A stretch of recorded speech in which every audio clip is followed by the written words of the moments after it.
Hello, everybody. Happy Saturday night to you all. It's a little after 10 p.m. here in Zhongshan, China, and time for another live stream. You're probably wondering, why am I home on a Saturday night? Well, I actually went out tonight. I went to a party, and I'll tell you guys about that here in a little bit. But uh, I wanted to get online and do a live stream with you all because over the next couple of days, I'm going to be out of town, and you won't be hearing from me for a few days until probably the middle of next week. So I just wanted to give you a quick update and tell you what's going on. Again, I am streaming from mainland China. The connection has not been very good all week. So if the connection is bad, I apologize. We will do our best to get through a live stream. It won't be a late one tonight. I don't think it will, at least. But I got some interesting news stories to share with you, and a few other things that I can share with you. Let's see here.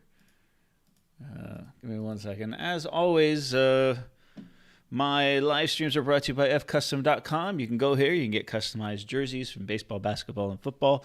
I have mine in baseball. They're sending me one for football right now. I'm very excited for that. They have a Valentine's Day sale going on right now. These do make really cool gifts. I don't know if you know this, but I know it's in China, and I think it's in other Asian countries where girlfriends and boyfriends will often wear matching shirts, kind of like a couple's shirt kind of thing.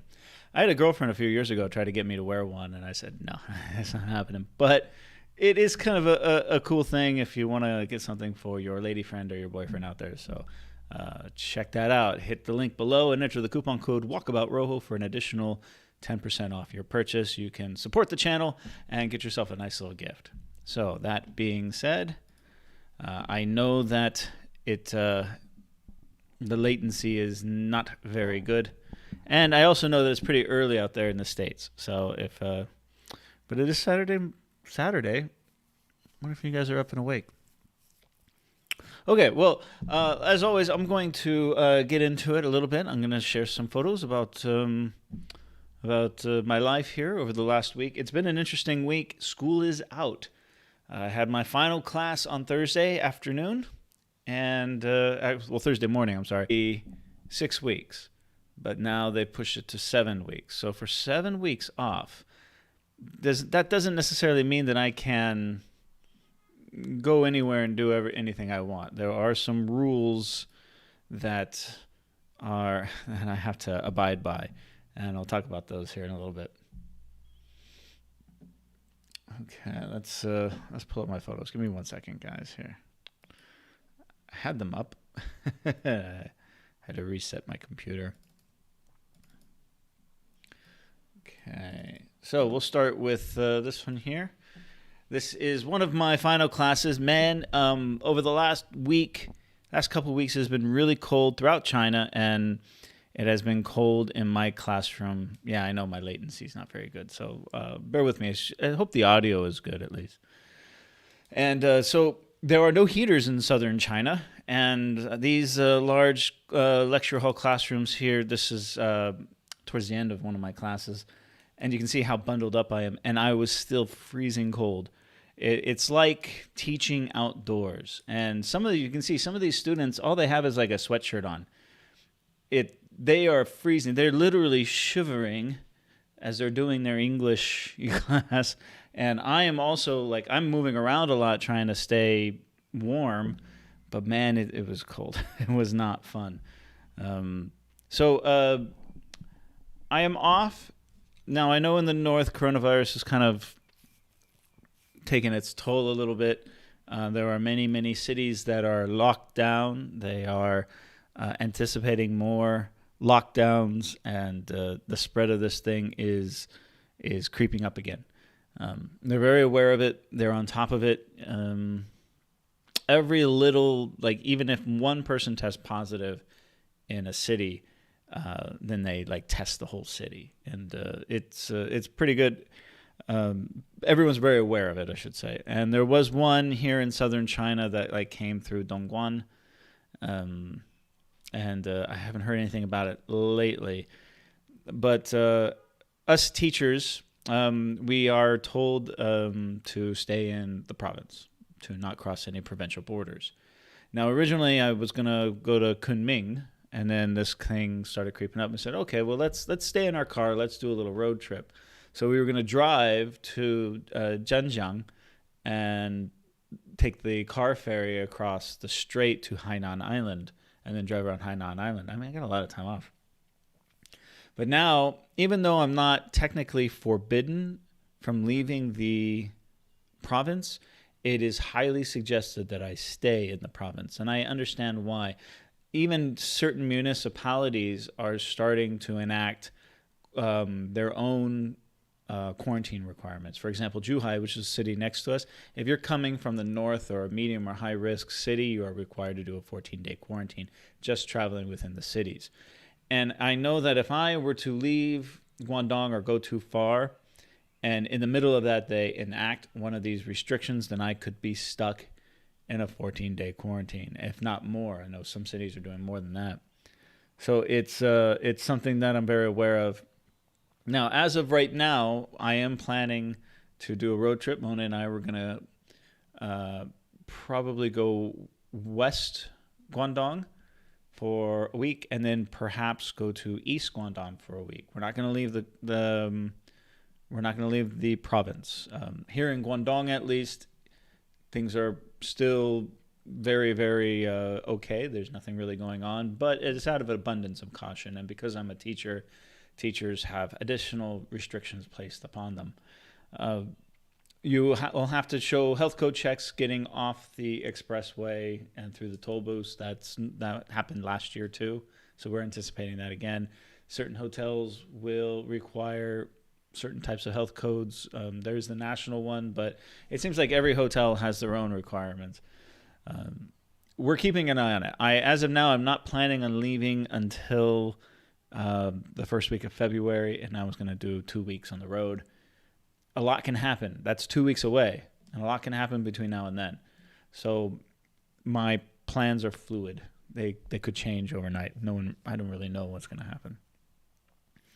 So that's what's going on with that. I think, again, it's just out of an abundance of caution for us here in the South. We really do not want to see a repeat. One of my friends said, he said, Paul, you could very well not be teaching in the classroom come the spring term. And that's true. That could happen. I could be teaching online again.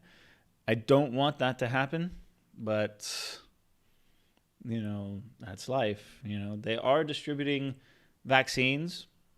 There's little to no information for vaccines for foreigners. I do know that the students at my school, they're being allowed to go back to their hometowns, but if they go to a medium or high risk place in the north, they're not being allowed to go there. So many students are actually staying on the campus during this time. They're not being allowed to go home. Yeah. So we'll see what happens next. Okay, so let's do the next one. This is a Chinese thing. I think it's more Chinese than it is Western, but we take photos of our food. And I went to Man Coffee, and look at this. I've actually done this before. It's just a coffee. I think it's like a vanilla latte or something very sweet. But those are bulgogi burgers from Man Coffee, and I love these burgers. It's just bulgogi beef, cheese, lettuce, tomato, a little bit of mayo, a little side salad. And they're not that big. They're like little, they're bigger than White Castle sliders, but I just got to share my food with y'all. Again, I am one of the, I have 3 videos that I am currently editing, and one of them is another food video for here in Zhongshan. It's going to be great. Got a lot of new restaurants that I've visited, a lot of different foods, a lot more Western food, but I've also visited some traditional Chinese places that will blow you away. So I'm very excited for that one. In addition to right now, right over here, I'm doing China Randoms. A new China Randoms with a lot of good stuff, including a lot of stuff I did at Christmas time. And, of course, the Lionsgate Virtual Reality theme park, which will be an interesting vlog. I think you all will enjoy that one. Okay, Puka Puka. This is one. This is a new Thai place. As you can see, I just love Thai food. I got to take photos of it. I'm just trying to make you all jealous of all the food I'm eating. Here I'm at a meeting with a couple of local businessmen, the Zhongshan Foreign Affairs Committee, and this is going to be a series of projects that I'm going to be involved in over the next few months, if not into the summer. I'll have more information about this, but it's giving me some access to some of the more local events and offerings going on, new hotels, new businesses opening up, different types of businesses for the manufacturing, hotels, restaurants, a lot of cultural stuff, and art museums, things like this. So being involved with this group has been great. I'm happy to lend my voice to the council, and I'm excited for what this will yield in the coming months. More on that later. I am back in the gym. My foot still hurts, but I'm otherwise very healthy, and I feel great. I'm going to try to do a small little tour of my gym, but I don't know if you guys are interested in my gym videos. I don't know. This was my last class. This was Thursday morning, right before lunch. Normally, this hall is packed with students. Normally, I have a full classroom, 100 plus. And you can see there's 1, 2, 4, 6, 8, 10, 12, 14, 16, 18, 20, about 25 students here. So not everyone showed up for the final lecture. As you can imagine. That was a little disappointing. You work so hard on these lesson plans and these lectures, and sometimes it falls on deaf ears. And these students, for the first half of this class, they were into it. There was like 1 or 2 students that were really into it. By the end of the class, man, they just wanted to leave. They had their bags packed. They're ready to get out the door. So, yeah, enough of that. More food, great burger. I had at a cafe, actually. This is Solo Cafe hamburger. This was my reward for the end of the term. Great Hawaiian burger. My car in the shop. I had to, you can see in the corner here, this is the Havel H9 right here.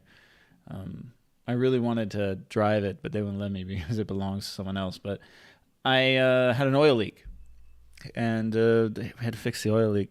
So I got in like a new battery and some new brakes, and I had to go back and get a new oil pan because the oil pan was leaking. So it wasn't expensive. All together with the repairs, the batteries, the brakes, the fixing the oil leak, oil change, all that kind of stuff, including the registration, which is an 18-month registration, and the annual inspection. I paid about 3,000 RMB total for it. So that should keep me going for the next year, I hope. Fingers crossed. The car has about 120,000 kilometers on it. Still drives very nicely. No real issues. The only thing I need to get fixed right now is the headliner. The headliner is starting to sag in some areas, and because I like to drive very fast with the windows down, and so I need to get the headliner fixed. But other than that, I think it's doing well. It took him way too much time. I just went in. I got there at like 1:30 in the afternoon, and he was just going to change the oil pan. New oil pan. They had it on. They had to order it, and I was there for 4 hours. And I he's like, how it is at any shop. You kind of sit there, you play with your phone. An hour later, like, is it going to be soon? And they're like, soon. So an hour later, when's it going to be done? Soon. So right before they closed up the shop, they finally screwed the thing back in and sent me on my way. You can see the old. I think that's the old one there. So it's annoying. Something about they didn't have the right kind of glue. That's what I heard. But to change an oil pan shouldn't take 4 hours. But whatever. It's tough to complain about those kind of things, right? This was today. Just getting some man coffee. Love it. I cleaned up my studio a little bit. This is my studio. And I put this up here because my lease is up at the end of February here. And there's a good possibility that I will be not renewing my lease, but rather than moving to a different unit in the neighboring building, the building next to it. It's the same development, just a different building, different setup, a much larger space. I love this place because it's a corner unit, and I have $1 million view of the city. I mean, it really is amazing, but it's too small. I need more space. And you can see this black curtain. The black curtain there, that separates the bedroom area from the work area. So it's a small little studio. So the one that I'm looking at is a lofted bedroom. So it's got the workspace below and then the living space above. So the high ceilings.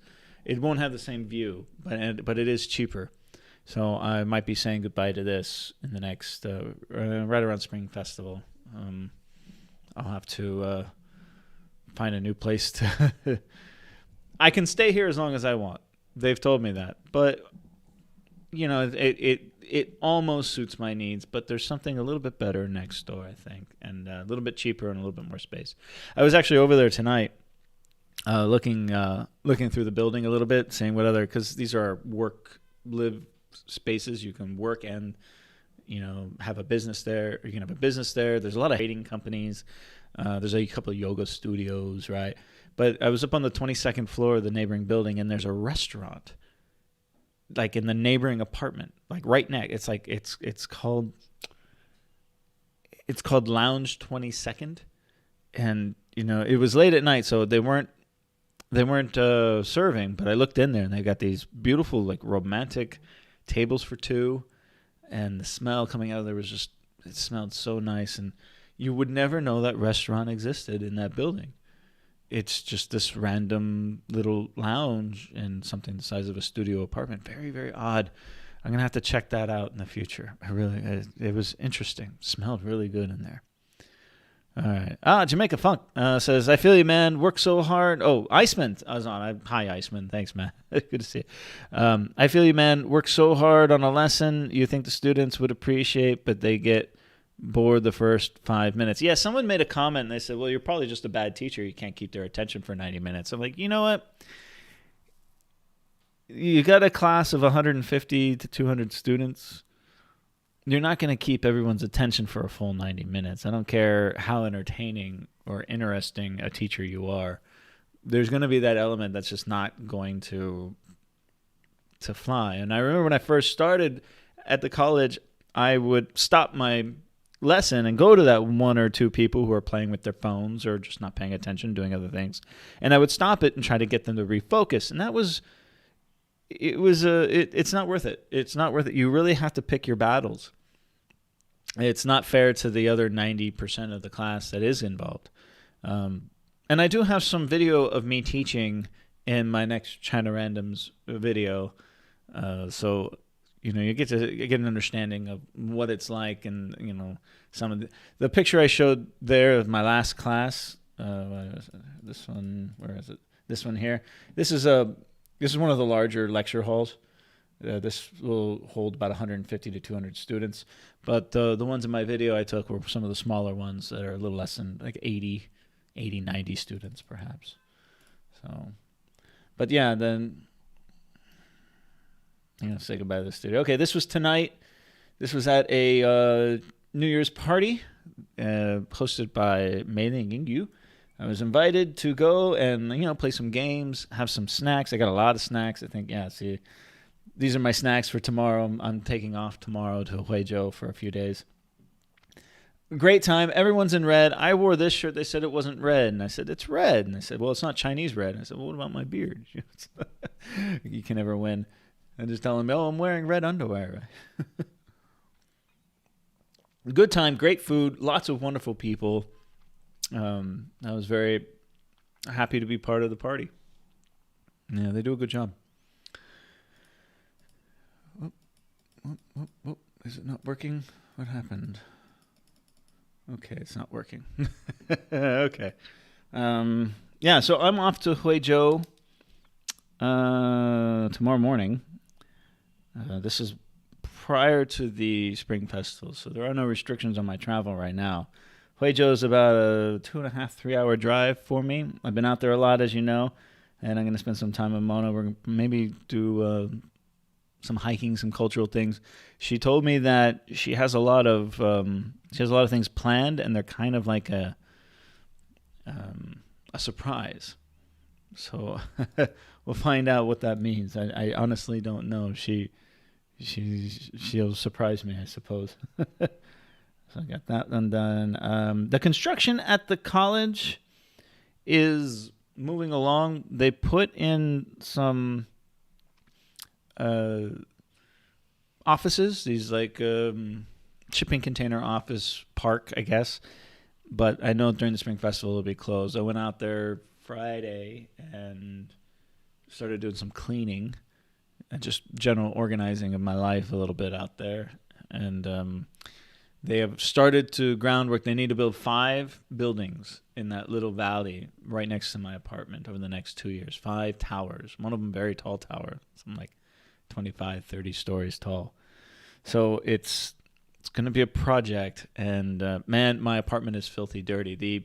The dirt, it's on the balcony, but the windows and the door, they're not sealed. So a lot of that dirt has kind of crept its way into the apartment. And I had to clean that. I'm still not done with it. So much work to do. So who all's out there? I know it's an early live stream. I'm not going to be on too long, guys. I do want to talk about some news.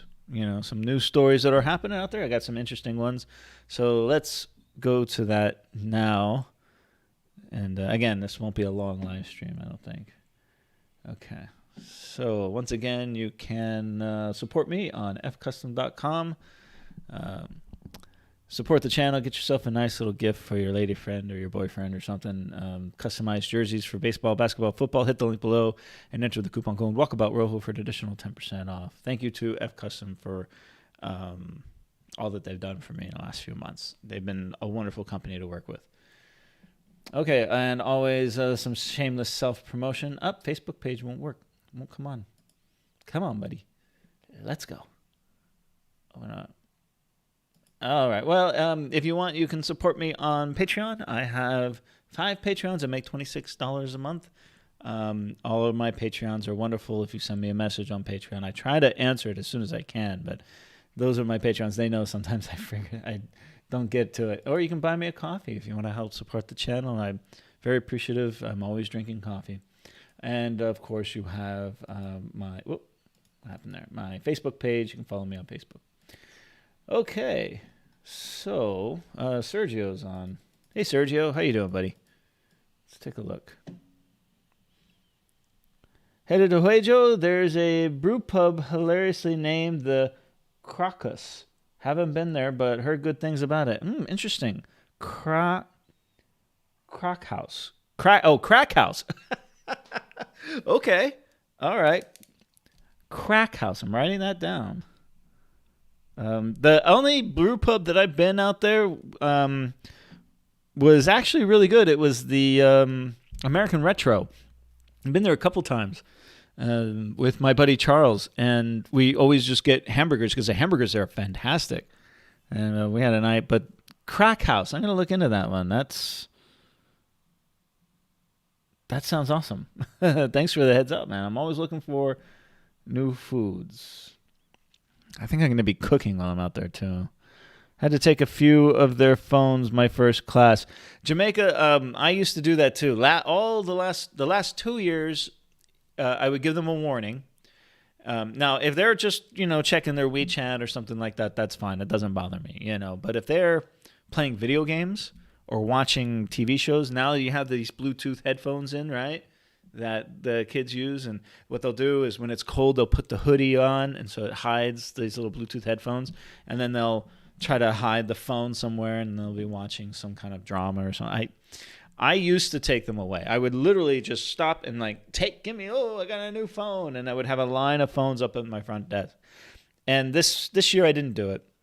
It was just it was time consuming. I had to stop my lesson, and my lectures I've gotten to the point now where my lectures are every minute counts. It's designed to flow because there are some interactive games that I do play with the students occasionally, but even those are rigorously timed.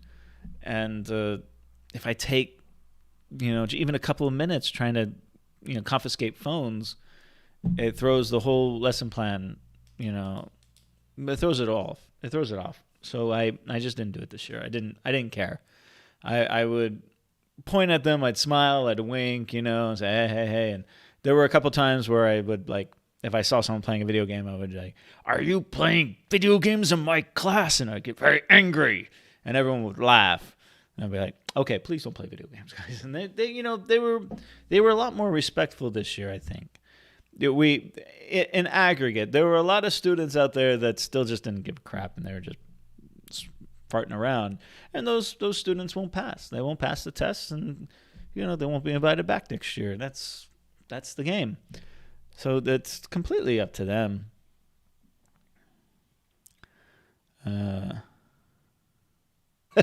You did, Iceman. I appreciate it, buddy. 45 minutes is not long. They're 90-minute classes. There are two 45-minute periods with a 5-minute break in between. So a total of 90 minutes total instruction. And I taught them all because I was the only foreign teacher there. So all the freshmen take my class.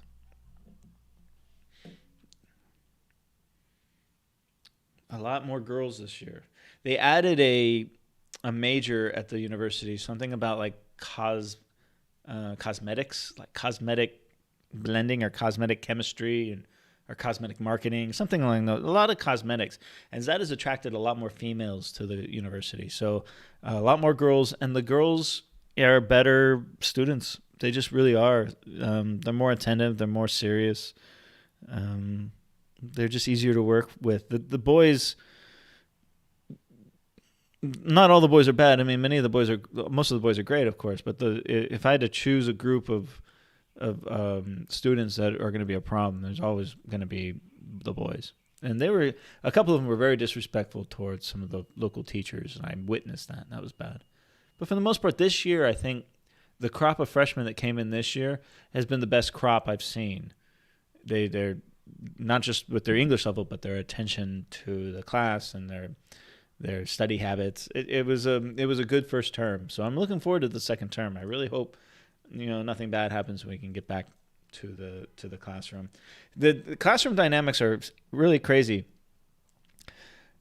If there's a classroom with all boys, it's pretty rowdy. So I tweaked the lesson plan to make it more for guys. And because I know it's going to be rowdy, so I lean into that rowdiness. And I'm like, okay, you guys are going to be loud. You're going to be talking. Okay, well, let's do some activities and let's do some things that are rowdy. The girls are a lot more quiet, so I tweak it and make it a little bit more for the girls. It's the mixed classes. So if it's mostly girls, then all the boys are paying attention. They're fantastic, and many of them are really great. If it's mostly guys with maybe like 10 girls in there, it's crap. It really is. That's the worst dynamic I can think of, because the boys are loud. They're not trying to show off for the girls. The girls are always trying to pay attention, but they're not showing off. And because the girls are there, I try to make it gender neutral, the lesson. That doesn't always work. So that's the hardest demographic of class that I have to work with. Okay, let's go back to the news. Thanks, guys, for joining me. How many people I have? How many people are watching? Oh, 10 people. Great. Wonderful. Cool.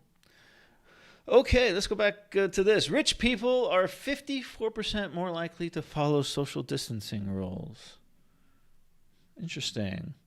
The richest members of the population are 54% more likely to keep their distance from others during the pandemic than the poorest among us.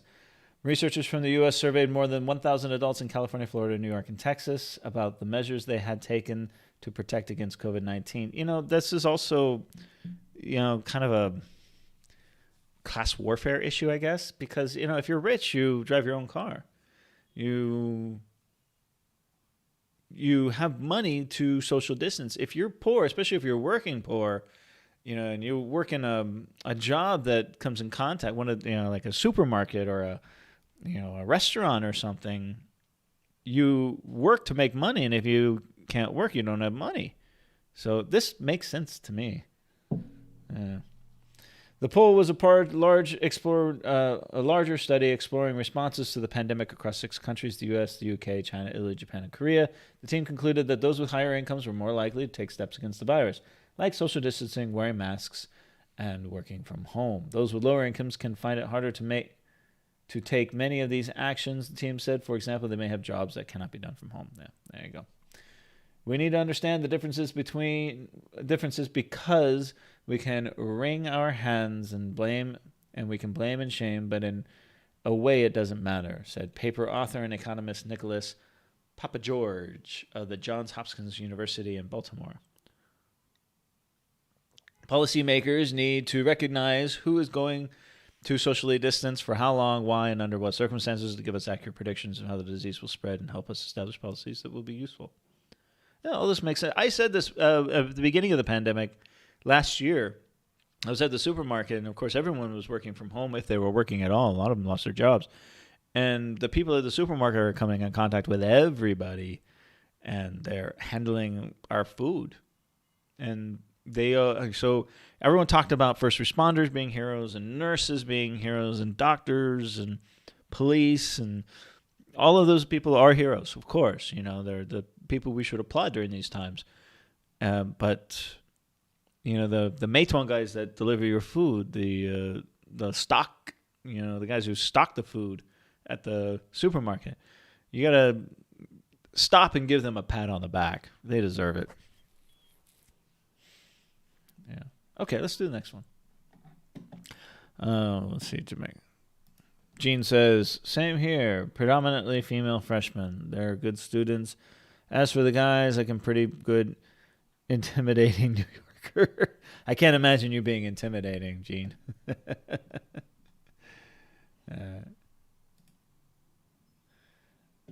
Okay.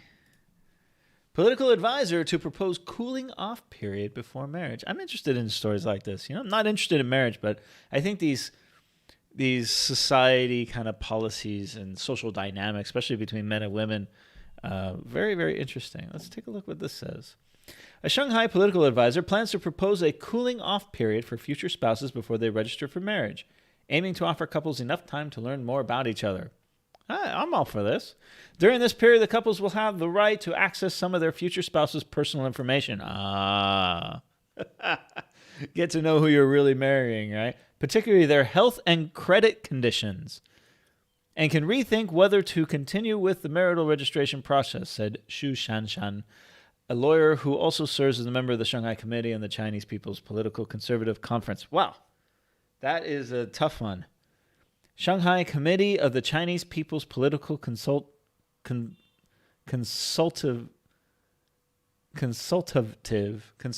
Conference, CPPCC. Wow, that's a tongue twister. Jeez. Oh, man. Nicholas, good. Thanks for joining me, buddy. Hope all is well up there in the UK. The idea of a pre-marriage cooling off period went viral on these Chinese social media on Friday with lots of support from netizens. I support this. It's interesting because, you know, if you're going into business with somebody or you have a business partner and you create some kind of business, you should know who that person that you're creating a business with is. What kind of finances they're, you know, are they in trouble? Are they, you know, what? You should know them. And marriage is, my father told me a long time, he said, marriage is the easiest business partnership to get into and the hardest one to get out of. So be careful who you marry. And I think a lot of people get lost on that fact that what you're creating is essentially a legal entity. You know, it's for love and everything. No, it's not. It's a legal entity that you're sharing assets and income, and it's there's a lot going on there that a lot of people forget about when they get married. Many Weibo users applauded Xu's proposal, saying it is necessary for couples to spend time getting to know about each other's personal conditions to avoid possible fraud. My sister was a victim of a lightning marriage. Only months after her marriage did she find out that her violent husband was an ex-prisoner, a user commented. Her tragedy might have been avoided if there was a cooling off period. But some marriage and family experts in Shanghai don't support this proposal.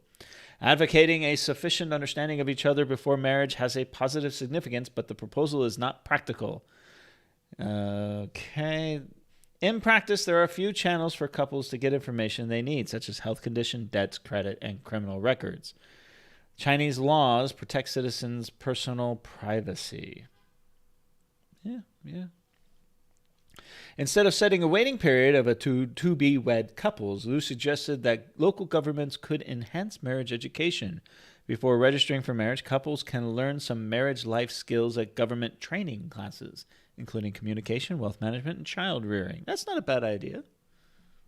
I don't know if it should be mandatory, but these kinds of things are pretty good. I know some like religions have this kind of thing, right? Um, Prior to this regional proposal, a 30-day cooling off period for divorce took effect across China from January 1st. Several provinces and cities reportedly saw a divorce peak just before that. as many people believed it would be more difficult to get a divorce under the new mechanisms. So, hey, we got to get divorced now because if we wait till January 1st, then we have to wait 30 more days to get divorced. In Shanghai, so many couples rushed to civil affair organs for divorce last December that some of them even did backdoor deals with officials to get it done. Backdoor deals. Source from the Global Times. What an interesting story. Male-female dynamics. They always interest me. Always interest me. More and more Chinese newlyweds postpone banquets. If you've been to a Chinese wedding, they're very expensive. I mean, it's insane. I mean, even if these couples don't come from wealthy families, the amount of money they spend on these banquets is insane. And they're different than Western weddings. Western weddings are a lot of fun. They, there's dancing. They're expensive too, of course. There's dancing, there's flowers, and we have all of that. Except for dancing, there's no dancing in Chinese weddings. But I've been to a few Chinese weddings here in China, and I'm sure that because it's a wedding, the food and the photography and all that stuff is more expensive just because it's a wedding. It's the same scam as it is in the West.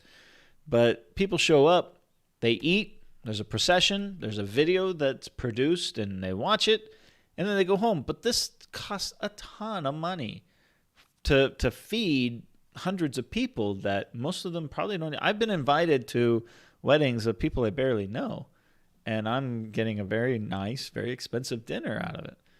And I know that there's lucky money, and I bring a red packet, and here you can give it, so to help recoup some of those costs.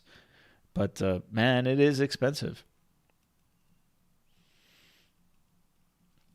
And Nicholas says, it's not just Asian weddings, Nicholas. I think all weddings are ridiculously expensive.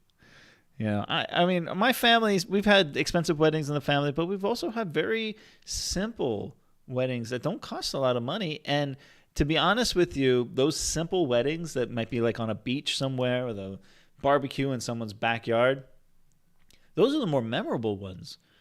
I've had gone to some expensive weddings for friends, and the traditional thing of, the church, and then they have a banquet hall and they have a DJ and all that stuff, and those are a lot of fun. But the memorable ones were the ones that were unique.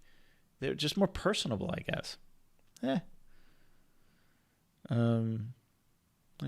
Well, talking about weddings, look, I was a hotel manager at the Ritz-Carlton. We did over 300 weddings per year. And, of course, it's the Ritz-Carlton, so it's very expensive. And there were small weddings, and there were big, expensive weddings. And Nicholas says the Indians spend the most these days. Indian weddings are fun. Oh, man. They love to dance. I mean, they dance and dance. I mean, old, young, doesn't matter. They're dancing until late at night. They're just a ball, man. They're a lot of fun. Amid latest coronavirus resurgence in multiple places in China, many newlyweds are canceling banquets to protect relatives, friends, and themselves. Oh, okay. A couple of North China's Hubei province, Fan Ziyuan and Tian Xiaoyu, informed their family and friends that their ceremony scheduled for January 30th would be postponed due to the pandemic. Okay, this makes sense. The couple had booked hotels, cars, and a banquet, but canceled as the ceremony can wait, but the virus will not. Cancellation is a responsible move for our relative and friends. Yeah. Again, an abundance of caution. County officials are also using loudspeakers and publicity vans to persuade residents to reduce their scale of ceremonies, which normally could have dozens of tables and more than 100 guests. Gatherings like wedding ceremonies have been identified as key links in multiple outbreaks, including the latest one in, this is I always mispronounce this. I'm sorry. Zhuang. I always mispronounce that one. I'm sorry if I did. It's a hard one for me. Capital city of Hubei province and the summer outbreak in northwest China's Xinjiang Uyghur Autonomous Region. Health experts noted Chinese weddings and indoor gatherings are a significant risk to spread the virus. Couples in areas where virus control is lighter are taking similar action. Yeah, and I think that's a good thing. I mean, here in Guangdong, you're starting to see, I mean, this is Chinese New Year. There are parties. I went to a party tonight that was maybe 50 or 60 people total. You had to be on the list, and, to get in, you had to get your temperature checked. And, there's potential for contact tracing. But, I mean, in Guangdong, there is no virus, really. It's not a thing. But they are canceling, like, the flower markets. They're canceling a lot of Chinese New Year's parties that they would normally do this year out of good faith, out of an abundance of caution. But also, I think the Chinese people don't want to do those things in the South when the North is struggling like they are right now. And so, yeah, I get that. And it's a nice show. It's a nice gesture. And it's a good reminder, too, that like the rest of the world is struggling with this. I watch the news. I know what's going on in the world.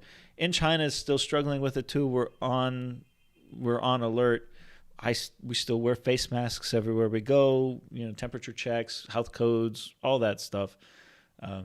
The systems are in place to catch things. And of course, if there's like one person that's tested positive, then like the whole city of millions will get tested, and they'll find 100, 200 asymptomatic cases or something like that, and they'll isolate those. And they have, I mean, there's a couple cities that are right now in lockdown in North China, like lockdown. You cannot leave your house, just like it was a year ago when the whole country was like this.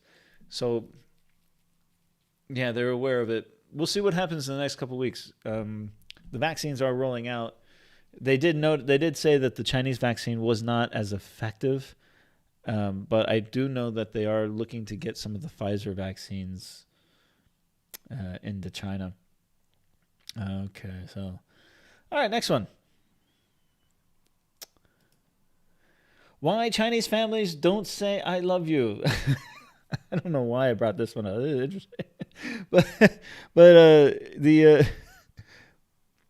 my students will tell me that I don't say thank you to my family because they're family and they know that I appreciate them. And I said, well, you have to say thank you and please. As my mother always said, magic words, Paul, please and thank you. Don't forget your magic words. Every time I left the house, don't forget to use your magic words, Paul, please and thank you. Let's read through this one. I love you might be one of the most important combinations of three words in the English language. In Chinese, is 我爱你. It's the signal that a romantic relationship is serious, an indication of closeness for a sibling, parent, or child, and a constant refrain for pop songs. In Mandarin, I love you translates to 我爱你. But the way it's used in China might be a little different, and Chinese state media is wondering why. So this comes from the Global Times. The Global Times reports that 2 online videos showing children telling their parents, I love you, have gone viral in China. The first shows a number of college students telling their parents they love them. The response is mixed. Are you drunk? Asked one parent. In another similar video, a father responded even more bluntly, I am going to a meeting, so cut the crap. I could just imagine. Whiny. These characters, by the way, are still very difficult. I am learning Chinese phonetically, but these reading, I mean, I'm getting better at it, but a lot of these characters these are three. Wo is one of the more ni. These are one of the more common ones you might see, but I still struggle recognizing them in sentences. Yeah, it's hard for my dyslexic mind. Even the positive reactions make it clear that the words are expressed rarely. I am so happy you called to say that. It is the happiest thing that happened to me in 2019. Oh, that's nice. Why don't Chinese families use those words? Theories revolve around the nature of Confucian teaching. The parents' responses show that many Chinese are not good at expressing positive emotions, said Xia Xia Shui Luan, a sociologist from Peking University. They are used to educating children with negative language. They are used to educating children with negative language. Yeah, some do, some don't. This is the first time that China has done some soul searching about familial love. Last year, China Daily asked a cross-section of people if they said I love you to their parents, spouses, and children. I have never said I love you to my family, and I don't think I will in the future, one 56-year-old told the paper. Saying it aloud is embarrassing for me. That's too bad.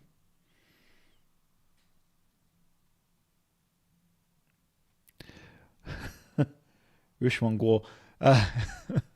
Whiny actually is easy words. I know those characters are not the most complicated characters. There's a hell of a lot more complicated characters out there. But I'm still struggling when I'm reading Chinese is pulling those words out. Yeah, I still, there are other characters that I recognize immediately and I can figure it out, but wo and ni, for some reason, those two are very common and they're two that I always miss. Just some of my continuing struggles for the language. Still, that doesn't mean that love can't be expressed. In a separate article, China Daily spoke with Zhao Mengmeng, a 31-year-old woman who said she had never told her father she loved him face to face. I find it a bit odd. Sometimes actions speak louder than words, however. Zhao gave her father, a single parent, a photo album featuring photographs of them together on almost every one of her birthdays. The pictures went viral online, being reposted hundreds of thousands of times on Weibo. See, that's sweet. And yes, words are words, but actions are actions. Words are important, but actions do speak louder than words. In some cases. I didn't sleep the night I heard about it, her father said after the story attracted mainstream attention. I have now memorized some of the comments on the collection of pictures. Okay, this comes from Business Insider. Interesting. All right, next one. I've been talking a lot about cars on my channel, and a lot of you have come over because of my car videos. I'm doing more. I have the Havel dealership here in Zhongshan. I have about 3 weeks after Spring Festival where I'm just going to be hammering the car videos. I've made arrangements for Havel and some Chang'an brands. So there's Great Wall, Havel, and then Sherry, J-Tour, and Chang'an has a couple of offshoot brands that I've also been able to secure some filming for. So I'm very excited for this, and I continue to talk with my friends, my local friends, saying, hey, do you have any cars that you'll let me film? Most of my friends drive foreign cars, though. They drive German cars or American cars or Japanese cars. So most of I think I'm the only one that has a. No, my buddy has a BYD, but so I have a Chinese car, but most of my local friends that live here don't drive Chinese cars. It's funny, like I have a foreigner friend of mine drives a Chinese car. I have other foreigner friends drive Chinese cars, but all the local people don't drive Chinese cars. They drive foreign cars. It's funny. Yeah, EV cars. EV cars are all the rage. My buddy bought a BYD. I'm hoping he'll let me drive his car. I have to get it from his wife, I guess. Yeah. Nicholas says, I use music when I want to learn a new language. That's very useful for me. It's not for me.